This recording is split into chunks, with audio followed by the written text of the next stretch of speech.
Hey everybody, thanks for jumping in here on Quick Pod on Tech. My name is Jason. Now, I want to talk about something that impacts our customers in the smart building and IoT space. A smart building sensor is supposed to help reduce operational costs. But what happens when maintenance of a battery starts to eat into those savings? Think about temperature sensors, air quality monitor sensors, leak detectors, occupancy sensors, or even smart waste devices.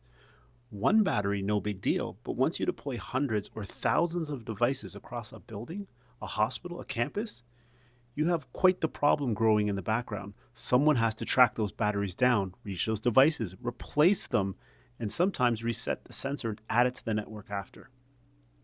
So, in the article I was reading, it talks about energy harvesting. It sounds complicated, but the idea is pretty straightforward. You let the IoT device sip small amounts of data and energy from the building around it.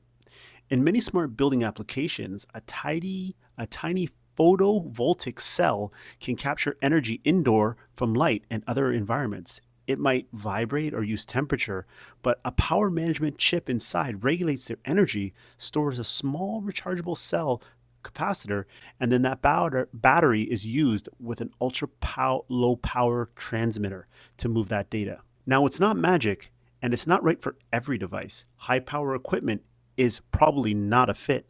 You still have to measure how much ambient energy is available and compare that to how much the device needs. So there's a little bit of work in there to make it ideal.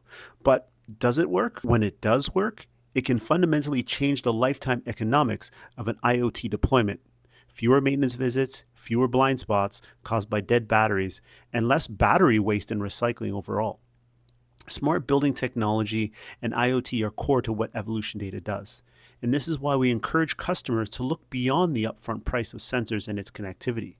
You have to think about the full life cycle of the deployment, maintenance, reliability, and eventually replacement of the sensor or the battery. And you don't have to rip and replace everything tomorrow. Start as older devices reach the end of life.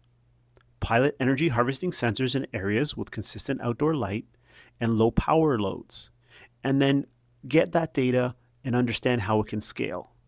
Less waste, less maintenance, better overall OpEx.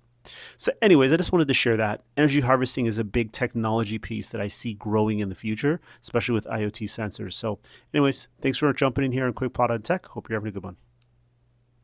Peace.